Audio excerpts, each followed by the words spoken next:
Hi, I'm Ryan Bomberger. I am the Chief Creative Officer of the Radiance Foundation, but more importantly, I'm the husband of Bethany Bomberger. I'm the father of 4 awesome kiddos, Ray Ray, Makai, Aaliyah, and Justice. But my story actually began in Lancaster County. And I had a small family. I had 6 brothers and 6 sisters. 10 of us were adopted. People were like, what? 10 were adopted? Yes, 10 of us were adopted. We didn't look alike. Some of my siblings had physical disabilities, some had learning disabilities, but every one of us was loved like crazy. Because I had 2 parents who loved Jesus with all their hearts. And the natural outflow, when you love Jesus, you're gonna love people. And they had 3 of their own biological children. I call them the homemade ones. So they had those 3 first. And then I was the first one to be adopted. And here's the amazing thing. We often think of adoption as some sort of foreign thing, but adoption's the essence of salvation. There's no salvation without it. In the natural and the supernatural, what adoption does, it brings restoration and wholeness to what was broken. And in my situation, I'm that story that sometimes pro-lifers have a hard time wrapping their minds around and their hearts around. I'm that 1% that's used 100% of the time to justify abortion. My birth mom experienced the horror and the violence of rape, but she was courageous enough not only to give me life, but she gave me the incredible gift of adoption. I grew up in I can't even thank God enough. We grew up knowing that we were made in the image of God. We knew that we were all special, whether we were the biological ones or we were the adopted ones. We knew that our parents loved us. We knew that God loved us. So now, fast forward many, many years, and I'm an adoptive father. I have 4 kiddos, 2 of whom were also adopted. In fact, you know, the work that I do through the Radiance Foundation wouldn't have been possible if Bethany and I hadn't first met at a pregnancy center benefit concert meeting. And it was a love at first sight experience. And I just found I find it so amazing that our love actually started in a movement that we are so passionate about. A movement that to me embodies Christ's compassion, that embodies Christ's love. And you know, my life is that storyline of the unplanned. And we get so caught up in that word, or I should say, a lot of people get caught up in it, but God's not caught up in it, because there are lots of things that are humanly unplanned, but they're divinely planned. You know, out of my 4 kiddos, 3 of them were unplanned, humanly unplanned. And what does that even mean? In fact, part of our story, I mean, the story with Bethany and me and our family, is that God has reached in and brought triumph out of tragedy. My wife's story, for instance, is one that she just proved, like so many other amazing women do every day, that she was stronger than her circumstances. Maybe I should let her tell that part of the story. I'm so glad that Ryan was adopted and loved. And because his birth mom was so courageous and made the decisions that she did, he was able to have not only the gift of life, but the gift of adoption, but also the gift of loving our family well and being loved by our family well. I'm just so grateful for that.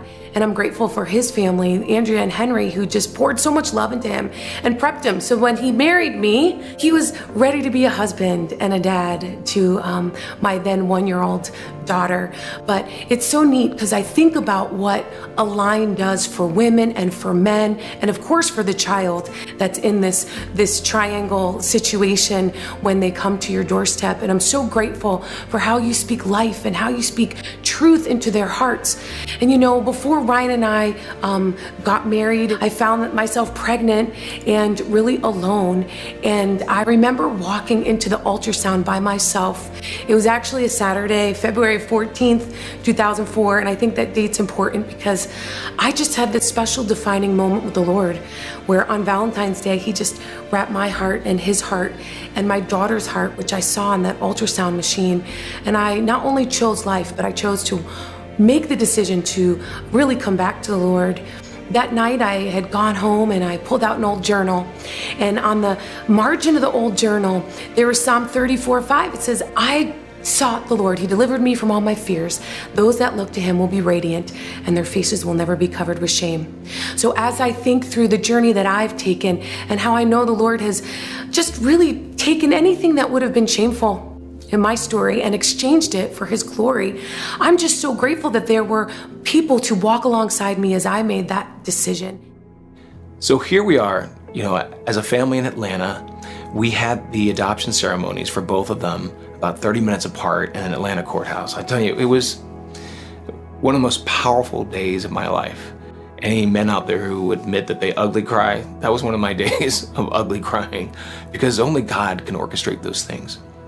I mean, in life, God orchestrates things in ways that we can't even comprehend, which is why when I think about, even think about Align and I think of the work that they do there, they understand that God's weaving these things together. God's weaving lives together.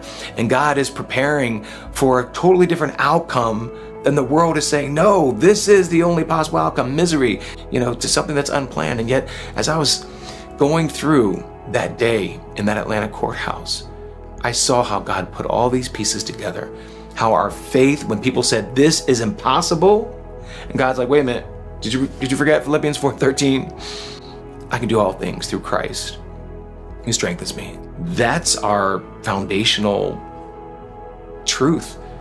It's easy to get overwhelmed by the circumstances. I mean, look at our culture right now. We're in the midst of all kinds of chaos and confusion.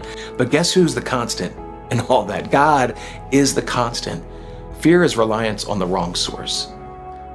Our reliance is on something that is constant, something that is loving, and something that is life-changing. I should say someone, God. And we feel that in our family. I felt that growing up. I had siblings who were adopted out of so many different situations, some from horrific physical abuse. And yet I watched how my parents' love transformed my siblings' lives that so many would have written off. The professionals would have said, well, that person's not going to amount to anything because he's got these learning disabilities, or that particular person's not going to be able to achieve this certain something because of the traumatic experience. Well, guess what? God specializes in trauma. God specializes in enabling triumph to rise from those moments that we see are just impossible. They're insurmountable. Not with God. And that's why I love being a husband. I love being a father. I love navigating through all this stuff with my kids. I love that they're a part of our ministry because they get to see this actually in action. It's not just a platitude. It's not some weird cliche. It's actual real life. But they understand that every human life has God-given purpose. Psalm 139, it's for all of us. There's no asterisk that says, oh wait, sorry, if you're humanly planned, you are fearfully and wonderfully made. No, you're fearfully and wonderfully made. We were knit together in our mother's womb. There's a divine plan. There's a divine imprint on each and every one of our lives. That's a truth that we try so passionately to instill in our children so that the lens that they see the world in, the filter that they see the world in is so different than our broken culture. They see every human life as having this, irrevocable, equal, inherent worth, and you react differently.